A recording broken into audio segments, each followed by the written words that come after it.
나눠서 읽겠습니다.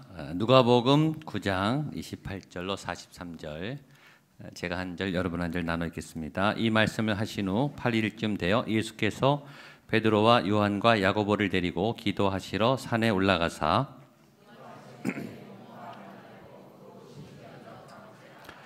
문득 두 사람이 예수와 함께 말하니 이는 모세와 엘리야라. 예수께서 예루살렘에서 별세하실 것을 베드로와 및 함께 있는 자들이 깊이 졸다가 온전히 깨어나 예수의 영광과 및 함께 선 두 사람을 보더니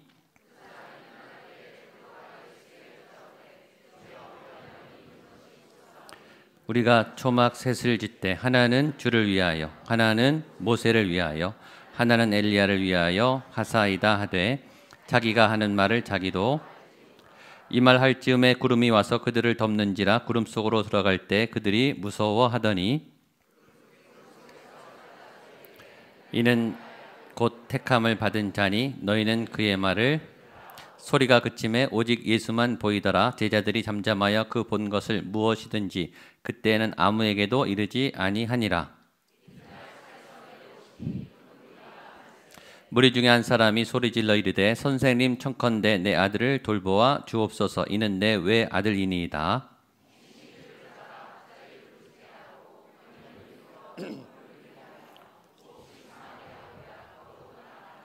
당신의 제자들에게 내쫓아 주기를 구하였으나 그들이 능히 못하더이다.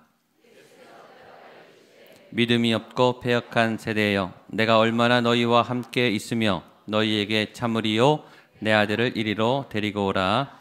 올 때 귀신이 그를 거꾸로 뜨리고 심한 경련을 일으키게 하는지라. 예수께서 더러운 귀신을 꾸짖으시고 아이를 낳게 하사 그 아버지에게 도로 주시니. 함께 읽겠습니다. 사람들이 다 하나님의 위엄에 반갑습니다. 소개받은 배동만입니다. 제가 원래 목소리가 조금 더 좋은데요, 지난 2주 동안 감기를 아주 심하게 앓고 있는 중입니다. 그래서 많이 낫는데도 여전히 목이 불편합니다. 그래서 여러분 듣기가 좋지 않으실 텐데 용납해 주시면 좋겠습니다. 제가 오늘 와서 예배를 쭉 드리다 보니, 목사님과 대화하다 보니 잘못 왔다는 생각을 계속하고 있습니다. 굳이 제가 안 와도 될 것 같은데 굳이 이미 부흥 다 하셨는데 부흥을 더 하시려고 하나 이 생각 들고, 저처럼 개척교회 목사에게는 저는 지금 10년째 개척교회를 2번 하고 있는데 성가대 찬양을 들은 지 한 20년 된 것 같습니다. 그래서 너무 감사하고요. 그것도 너무 훌륭한 음악으로 하나님께 예배 드려서 제가 먼저 은혜를 많이 받았습니다. 제가 오늘 여러분과 함께 나누고 싶은 것은 예배에 대한 이야기인데요. 이 예배는 사실은 모든 그리스도인들이 우리를 산 제물로 주 앞에 드리는 것이 소망이고, 그래서 예배하는 것은 기독교인들의 정체성의 본질 가운데 하나이죠. 기독교인이 뭐냐, 예수쟁이가 뭐냐, 그리스도인이 뭐냐라고 말하면 예배하는 사람들이잖아요. 근데 저는 이 예배가 너무 중요합니다. 예배를 중요하고, 아마 여러분의 교회도 가장 많은 목회자뿐만 아니라 성도들 전체가 가장 관심을 갖고 기도하고 준비하는 것이 이렇게 예배 드리는 것일 거라고 생각을 하고요. 그 훌륭한 예배가 한국교회 부흥과 또 이 놀라운 기적과 같은 역사들을 이루어냈다고 생각하고, 그 예배를 드릴 수 있다는 것은 사실은 너무나 큰 축복입니다. 우리에겐 사실은 너무나 당연하기 때문에, 매일 드리는 거기 때문에 너무나 낯익은, 그리고 너무 익숙한 이 예배가 사실은 어떤 사람들에게는 그 일생에 단 한 번의 기회도 주어지지 않는 너무나 예외적이고, 또 어떤 사람들에게는 너무나 사모하지만 현실이 절박하고 기막혀서 감히 예배할 수 없는 그런 자리에 있지요. 그래서 예배가 참 복된 것입니다. 그런데 우리가 예배를 잘 드리려면 잘 알아야 되죠. 물론 여러분이 제가 오늘 나누는 말씀 가운데 새로운 건 하나도 없을 것입니다. 원래 설교라는 게 동어 반복을 2000년째 계속 반복하는 것이고, 전하는 자나 듣는 자가 그 인내로 구원받는다고 생각합니다. 간절히 또 듣고 또 듣고. 그래서 새로운 건 없을 겁니다. 그러나 저는 중요하기 때문에, 우리가 제일 중요한 거기 때문에 반복해 들어도 괜찮겠다 싶어서 제가 또 이 평범한 말씀을 들고 왔습니다. 제가 오늘 예배를 두 가지 영역으로 나눴습니다. 하나는 산 위에서 드리는 예배, 그리고 하나는 산 아래에서 드리는 예배. 뭘까? 뭐 이렇게 생각할 의문이 들겠죠. 우리가 한번 생각해 봤으면 좋겠습니다. 먼저 오늘 우리가 본문의 말씀을 보면 우리가 하는 것이 변화산에 갈멜산 얘기도 할 것이고 뭐 아니다고 하지만 아무튼 그 변화산에 주님께서 제자들과 함께 올라가셨습니다. 그런데 얼마 전까지 같이 예수님께서 평범하게 제자들과 갈릴리에서 사역을 하셨는데 오늘 이 변화산에 올라가서는 예수님이 좀 달라지셨습니다. 우리가 잘 아는 것처럼 예수님은 나사렛에서 자라셨습니다. 갈릴리 주변입니다. 거기서 목수의 아들로 태어났고 그 동네도 작은 동네죠. 저도 갈릴리에 가봤는데 이 호숫가 주변에 쭉 이렇게 마을이 형성되어 있더라고요. 물론 호수가 꽤 크지만 그럼에도 불구하고 예전에 그렇게 인구가 많지 않았던 시절에 그 동네에서 또 사람들은 뭐 근대 이전에는 한 곳에서 수백 년을 같이 살았기 때문에 다 아는 사람이겠죠. 얼굴은 안 볼 수도 있지만 어느 동네 누가 사는지 대충 알 것입니다. 예수가 30살 정도 됐으니 30년을 그곳에 살았고 그러면 아마 알만한 사람들 서로 다 알지 않았을까 싶습니다. 저는 아마도 베드로와 안드레를 예수님께서 갈릴리 바다에서 부르실 때 처음 봤다고는 믿어지지 않습니다. 뭐 전혀 근거는 없습니다만 꽤 알았을 가능성이 있죠. 그런데 지금 이 변화산에 올라가서 예수님께서 갑자기 변형을 하십니다. 그분의 옷이 눈과 같이 휘어졌다라고 말하고 두 번째로는 갑자기 옆에 또 두 분의 위대한 인물이 나타납니다. 이스라엘 사람들이 그들의 민족 속에서 그들의 민족의 역사 속에서 인간으로 가장 존귀한 사람, 그들에게 출애굽을 이끌어냈던 모세, 그리고 북이스라엘이 타락해서 만몬 바알 신앙으로 넘어갔을 때 그 신앙을 깨고 예외 신앙을 회복했던 위대한 예언자 엘리야, 뭐 이런 분들이 사실 이스라엘 사람들에게는 전설적인 존재와 같은 평생 꿈이라서도 한번 만나면 좋겠다라고 싶은 우리 가문에 저런 사람 하나 나오면 좋겠다 싶은 위대한 인물인데 그분들이 예수 옆에 이렇게 동행하는 모습으로 장면이 급격하게 바뀌었습니다. 뿐만 아니라 좀 지나고 나서는 하늘로부터 소리가 직접 들립니다. 하나님께서 그 제자들을 향해서 이는 내 아들이다. 저가 하는 말을 들으라. 내가 그를 좋아한다.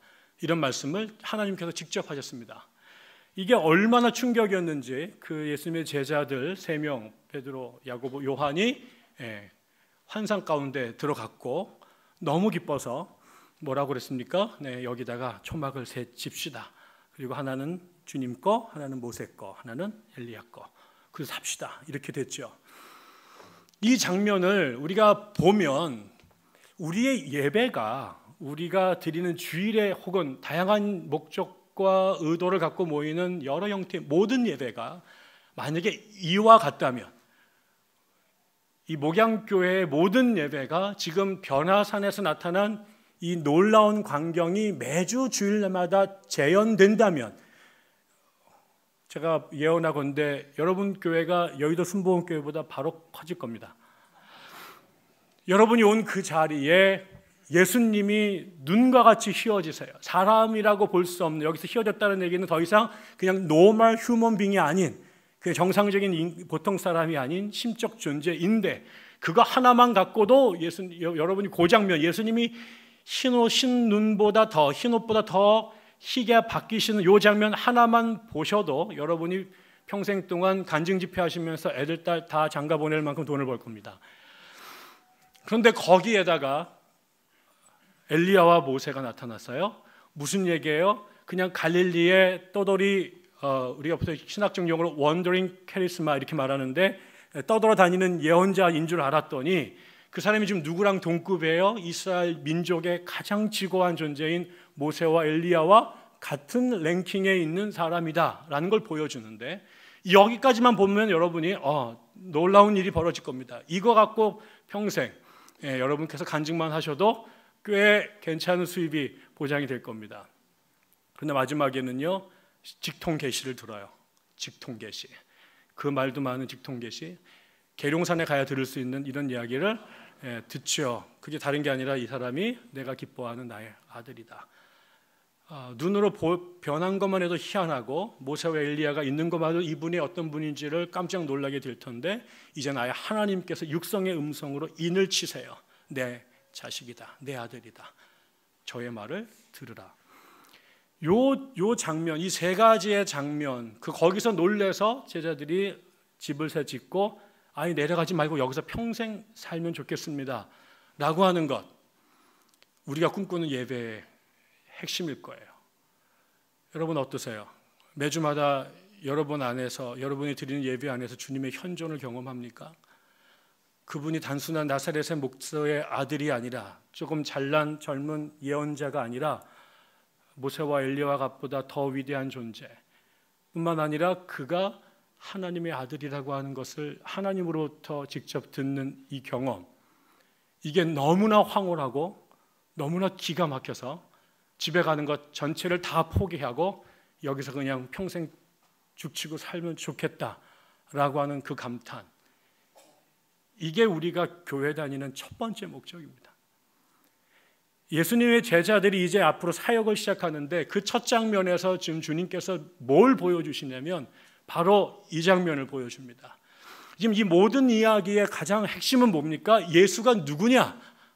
예수는 니네들이 생각하군, 니네들이 처음 갈릴리 해변에서 예수의 부르심을 받았을 때, 너희들이 그 전에 예수를 인간적으로 갈릴리에서 알았을 때 그런 개인적 경험과 정보의 근거에서 결정 내린 예수의 정체성, 그게 아니라 예수는 니네가 생각하는 그런 사람이 아니라 예수는 하나님이다. 예수는 하나님의 아들이다. 이 땅에 있는 모든 사람들이 그의 말을 들어야 되는, 이 땅의 인간 가운데 인간적으로 표현하면 모세와 엘리야와 같은 급이고, 그러나 그것을 넘어서는 하나님으로부터 인침받은, 아니 하나님이 성육신하신 우리의 구세주다라고 하는 이 사실을 그들이 당신의 사역들을 시작하기 전에 예수의 변화산에서 경험을 통해 확신하게 된 거죠. 여러분, 교회가 출발하는 자리도 그렇습니다. 우리가 에클레시아라는 단어가 처음에 성경에 나오는 자리가 마태복음 16장에 나오는 가이사랴 빌립보에서 예수가 사람들이 나를 뭐라고 그러니? 그랬더니 모세입니다, 엘리야입니다 막 이렇게 얘기를 하죠. 그랬더니 너희들은 나를 뭐라고 생각하느냐? 그랬더니 베드로가 그러죠. 주는 그리스도시요 살아계신 하나님의 아들입니다.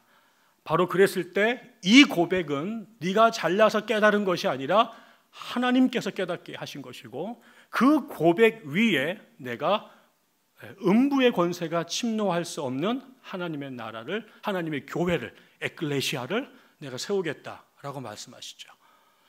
우리가 초대교회가 시작이 될 때, 여기는 에클레시아 말이 처음 나왔습니다만 교회사에서 교회의 탄생일이 언제냐, 언제 교회가 시작됐느냐, 언제 교회가 호적의 출생신고를 한 날이냐라고 말할 때 학자들이 동일하게 말하는 것은 오순절날 마가의 다락방에 성령이 임재했을 때입니다.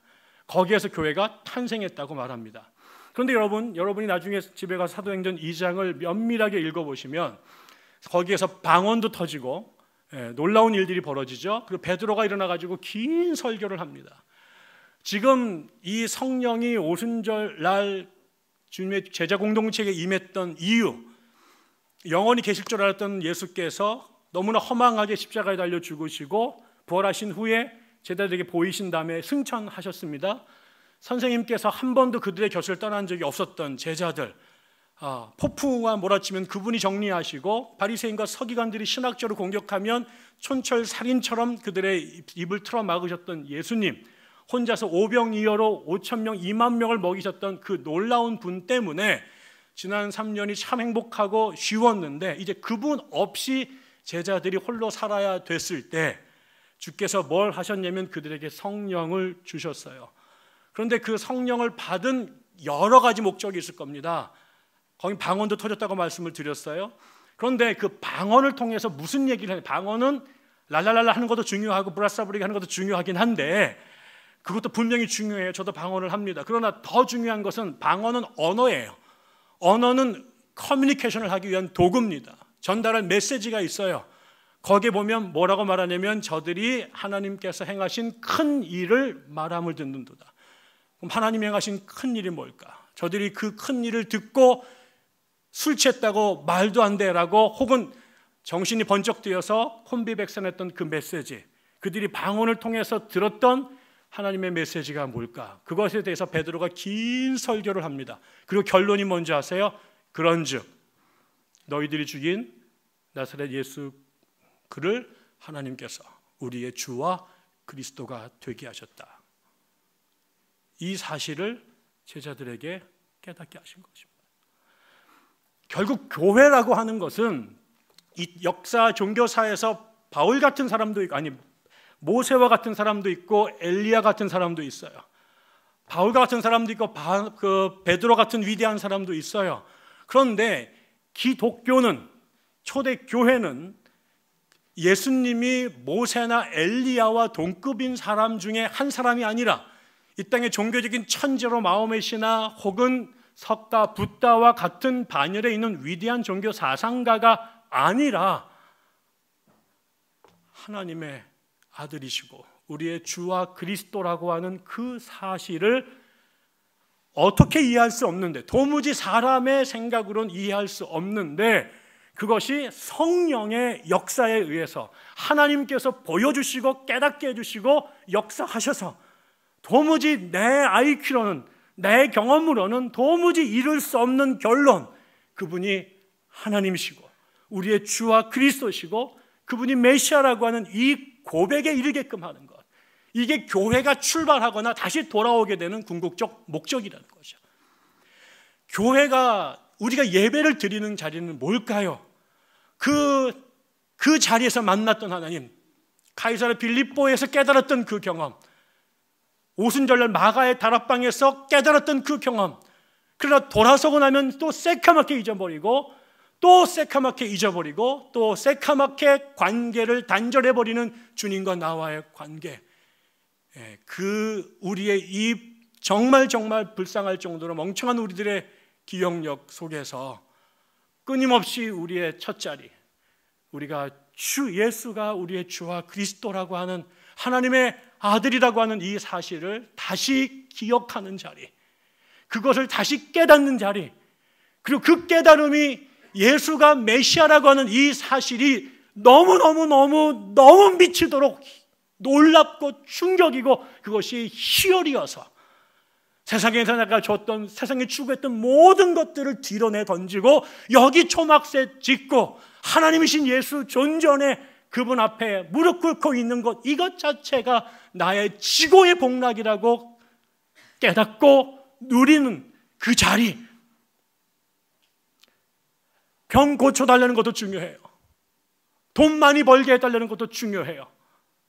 그러나 예수가 나에게 돈을 많이 주시거나 나에게 병을 고쳐주셨기 때문이 아니라 그냥 사람인 줄 알았던, 평범한 어부인 줄 알았던, 목수인 줄 알았던 그가 나를 죄와 사망의 권세에서 끄집어낼, 죽을 수밖에 없는 우리들을 살려내신 하나님의 다른 모습, 그분이 우리 주와 메시아라고 하는 이 사실을 깨닫고 확인하는 것, 이것이 우리에게는 이 세상의 어떤 기쁨과 어떤 놀라운 축복보다 비교할 수 없는 지고의 복이요 지고의 행복임을 경험하는 자리, 그게 주일마다 드리는 우리 예배의 목적인 것입니다.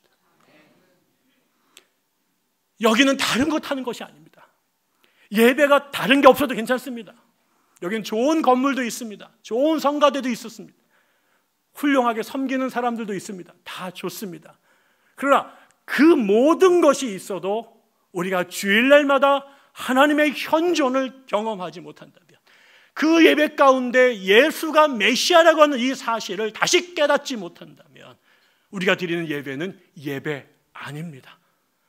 그러나 역으로 아무것도 없어도 내가 십자가 앞에 우리가 함께 모여 오손도손 주님 앞에 무릎 꿇을 때, 그때마다 하나님의 음성이, 이는 내가 기뻐하는 내 자식이요 그가 내 아들이다, 그의 말을 들으라 라고 하는 하나님의 음성이 우리 가운데 들린다면, 우리 가운데 변화된 모습, 그래서 인간 종교 지도자가 아니라 메시아이신 예수 그리스도를 우리의 눈과 귀와 감각으로 확인할 수 있다면 그것이 우리의 인생을 송두리째 뒤집어 놓을 것입니다.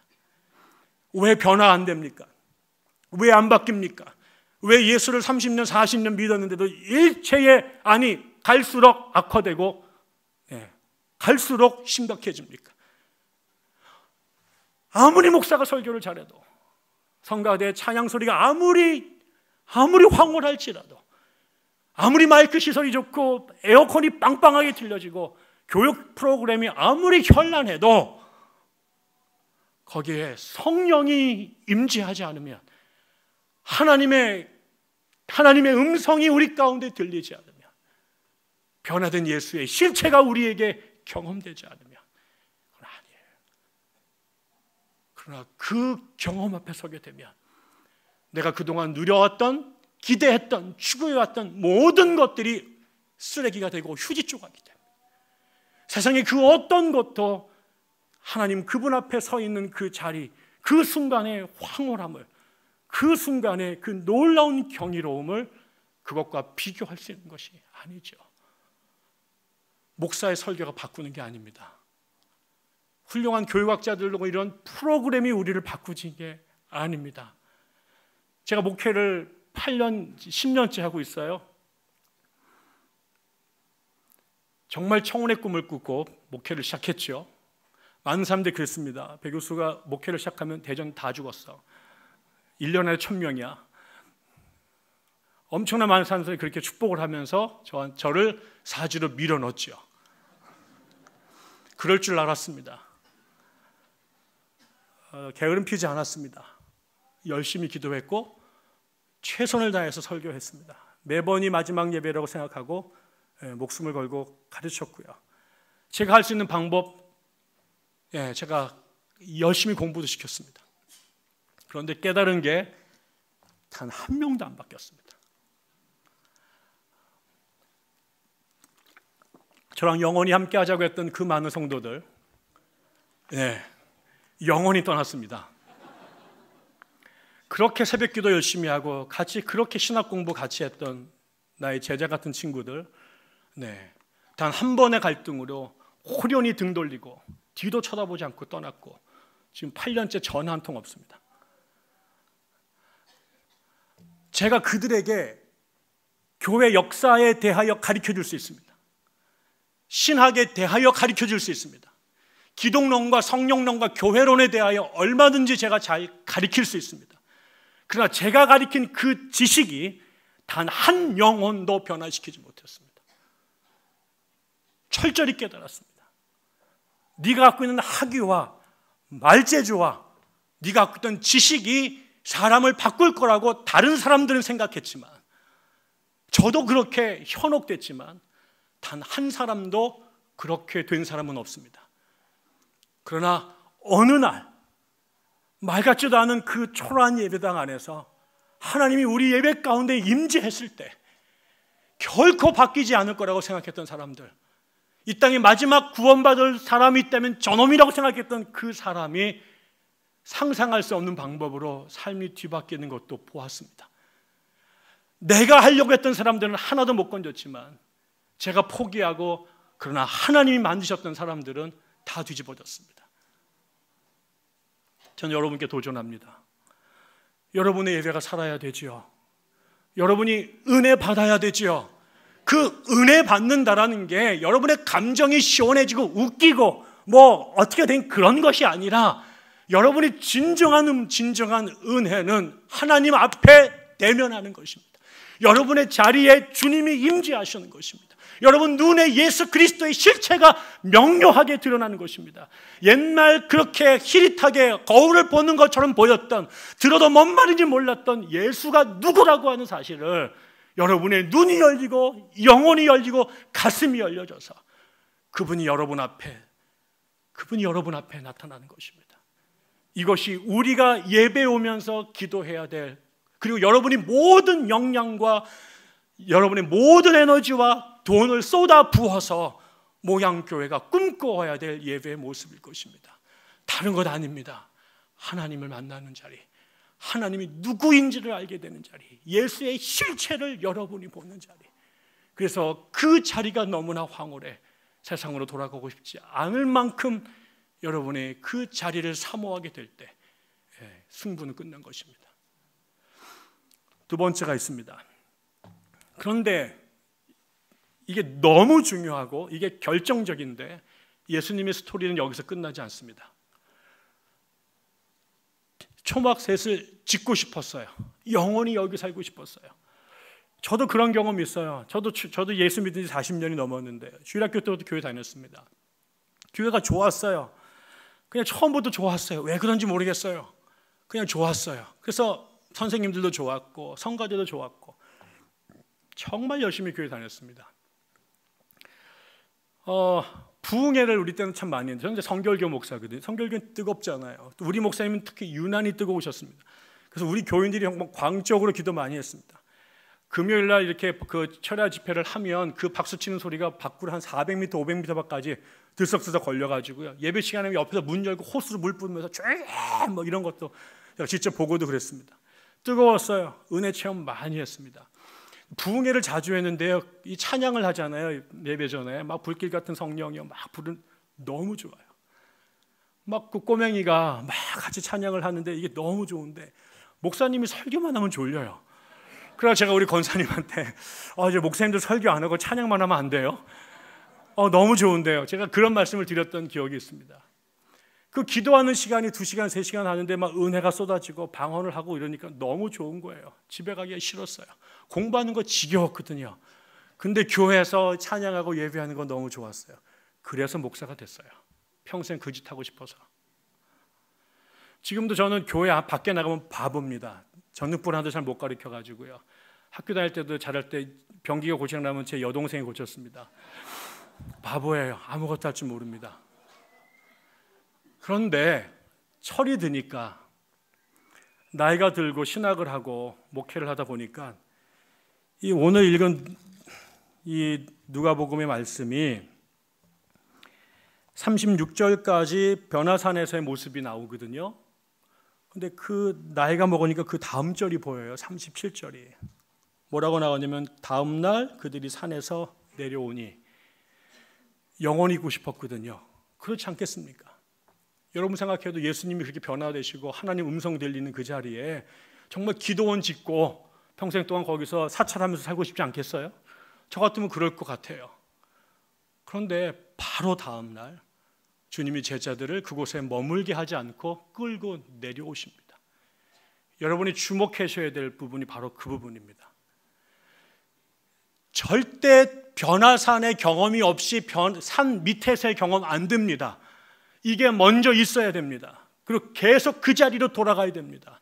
그런데 중요한 것은 제자들은 이 황홀경 속에서 영원히 머물고 싶었으나 주님은 하루를 넘기지 않고 그들을 산 밑으로 끌고 내려가십니다. 산 밑은 어떻습니까?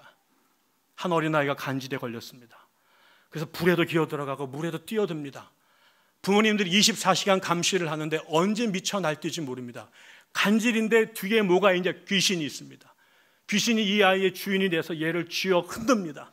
그래서 이미 자기의 통제를 상실하고 귀신에 의해서 사람이 정상이면 들어가지 않을 곳만 찾아 들어갑니다.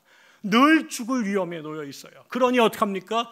이게 그 아이도 너무나 참담하고 너무 불쌍한데 문제는 이 아이만의 불편과 불행으로 끝나는 게 아니라 그 옆에 있는 가족들이 연대 책임을 집니다. 여기 보면 아비가 있습니다. 여러분 어떻겠습니까? 여러분도 가족 가운데 아주 가까운 부모님이나 자식이나 남편 가운데 이런 상황에 있는 분 계시지 않을까요? 저도 많이 있었습니다.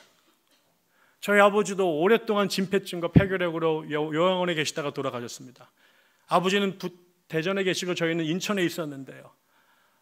전화기만 울리면 자다가 모든 식구가 깹니다. 병원에서 무슨 소리가 왔을까? 아버지가 돌아가시는 그날까지 식구들이 한 번도 발 뻗고 잔 적이 없습니다. 제 친구는 미국 유학에 왔다가 둘째 아이를 낳았는데 아이가 의료사고가 났습니다. 첫째 아이는 연예인같이 이쁜 아이입니다. 엄마도 굉장한 미인입니다. 그래서 둘째 아이가 이게 의료사고가 나서 언챙이가 됐고요. 그래서 얼굴이 볼 수 없게 됐습니다. 그리고 8살이 넘을 때까지 걷지를 못했습니다. 청혼의 품을 굽고 유학을 왔는데 아이가 그 지경이 되니 그 엄마가 이 아이를 들쳐맺고 사느라 그의 모든 꿈을 다 포기했습니다. 지금 아이가 20살 가까이 됐는데 지금도 그 아이 돌보느라고 자기의 개인적인 삶을 다 버렸습니다. 제가 대전에서 근무했던 우리 학교에도 동료 교수 2분이 희한하게 구약학 교수인데 아이들 큰아들 2 녀석이 전부 다 자폐였습니다. 그 아이가 태어나고 난 다음에 그 가족들은 어디에서 자폐에 대한 좋은 약이 나왔다, 누가 새로운 치료법을 개발했다 소리만 들으면 그날로 그 아이를 덜쳐업고 제주도 끝까지 뛰쳐가기를 10년, 12년, 13년째 하고 있습니다. 공부하다가도 문일이 터지면 수업 중단하고 뛰쳐나가서 애를 돌봐야 되는 게 그들의 삶이죠.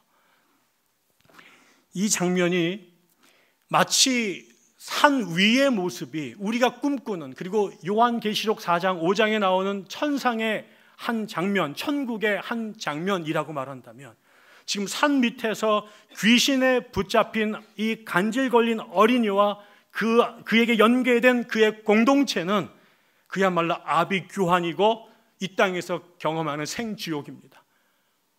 언제 무슨 일이 터질지 모릅니다. 몸이 아픈 것도 힘들지만 그 몸 아픈 것 때문에 서로가 함께 가슴 졸이며 사는, 단 하루도 마음 편하게 살지 못하는 이들의 삶은 더 고통스럽습니다. 그냥 정말 확 같이 청산가리 먹고 자식새끼랑 같이 죽어버리면 좋겠다라는 생각이 하루에도 수십 번 들었을 것입니다. 노력 안 했을까요? 전국에 용하다는 의사 다 만났을 겁니다. 좋은 약 다 다려 먹였을 것입니다.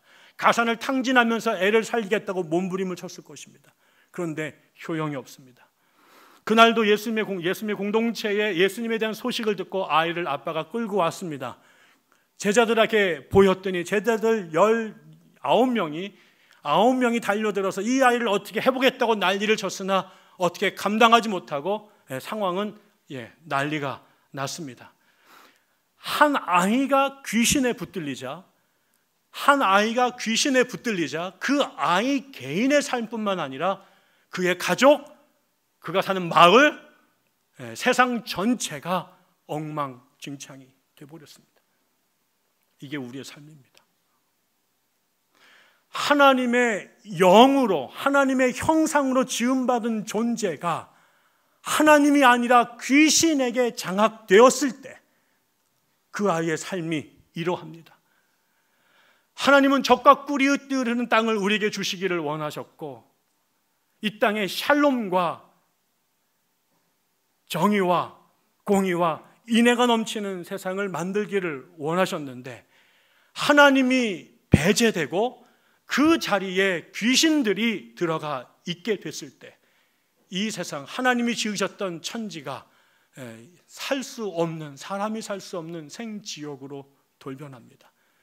이게 우리가 사는 산 밑의 삶입니다. 이 이야기가 누군가만의 예외적인 사실이 아니라 크기와 정도의 차이가 있지 이 땅의 삶이 다 그러합니다. 겉으로는 웃고 있죠. 까보면 다 똑같습니다. 오죽하면 교회 다니겠어요? 멀쩡하면 교회 나왔겠어요? 안 그런 척하고 폼 잡지만 까보면 다 똑같습니다. 문제 없는 집이 없고요, 고통이 없고 슬픔이 없고 분노가 없는 집이 없습니다. 예수님께서, 그다음에 제자들이 산 위에서 그런 곳에 있으면 참 좋겠어요. 세상 더러운 꼴 보지 않고 정신없는 것 안 보고 그냥 하나님하고 모세하고 엘리야 같이 정말 주님 제대로 믿는 사람들하고 내 속 알아주는 수준 높은 존재하고 그 옆에 딱 붙어 있어서 그냥 우리끼리 그냥 거기 산에서 살면 좋겠어요. 더 이상 귀신도 떠들지 않고 간질 걸린 애도 꼴도 안 보고 그 말도 안 되는 참담한 현상 옆에서 보지도 않고 우리끼리 그냥 그 산 속에서 그렇게, 그게 계룡산이 됐든 청학동이 됐든 어디가 됐든 들어가서 우리끼리 살면 참 좋겠어요. 그런데 예수님께서 그렇지 않고 그 천국과 같은 곳에서 사람들을 끄집어내려서 지옥과 같은 세상 안으로 들어오십니다. 그리고 그 귀신에게 붙들려서 간질에 넘어가고 있는 어린 아이들을 붙잡으십니다. 그 아이의 입에서 얼마나 더러운 냄새가 났을까? 얼마나 그 꼴이 흉흉했을까? 그 옆에 있는 아버지는 거의 혼비백산해서 반 미쳐서 있은 그 자리, 그 다음에 이거를 감당하지 못해서 싸움하고 낙담하고 있는 제자들, 완전한 카오스죠. 그리고 주님이 거기에 들어가십니다. 그리고 제자들의 믿음 없음, 제자들의 무능력함을 꾸짖으시면서 그 아이를 내게 데려오라. 그리고 이 아이를 고쳐주십니다. 여러분이 산 위에서 하나님 만나는 경험 너무 중요합니다. 그러나 그 산 위에서 하나님이 여러분에게 당신을 보내주셨던 궁극적 목적은 거기에 초막새 짓고 신흥 종교 집단 만들어서 우리끼리 만사형통 누리는 삶을 사는 것이 아니라, 여러분이 가지 않으면 누구도 감당할 수 없는, 주님이 내려가지 않으면 끝나지 않는 이 저주의 악순환으로 장악되어 있는 세상 한복판으로 내려가기 위해서 산 위에서 당신을 드러내신 것입니다. 우리가 예수를 믿는 중요한 것은 주일날 예배 드리기 위함이 궁극적 목적이 아니라, 그 예배 속에서 만난 하나님의 위엄과 하나님 예수가 누구신가라고 하는 그 복음의 실체, 그 계시를 깨달은 우리가, 여러분 옆에서 울고 있는, 여러분 옆에서 귀신에 붙들려서 불 속에 기어 들어가고 물속으로 기어 들어가고 있는 여러분의 불쌍한 수많은 버전의 이웃들, 나랑 피 한 방울 섞이지 않았지만 내 옆에서 울고 있는 그 사람들, 거기에 예수가 먼저 가셨기 때문에 우리도 그분 따라서 그 자리로 가기 위하여 우리가 변화산의 경험을 한 것입니다.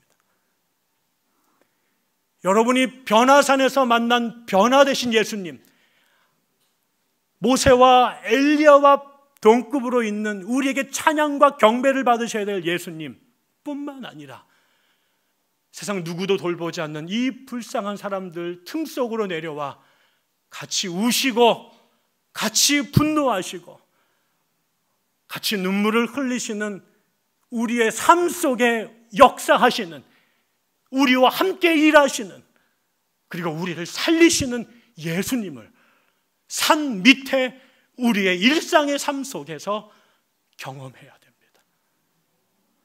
주님은 예배당에 산 정상에만 그렇게 그럴싸한 폼을 잡고 계실 뿐만 아니라, 우리가 살아 숨쉬고 있는 때묻고 욕설과 저주와 분노와 원한이 사무쳐 있는 우리의 일상의 한복판에도 예수는 우리와 함께 계십니다.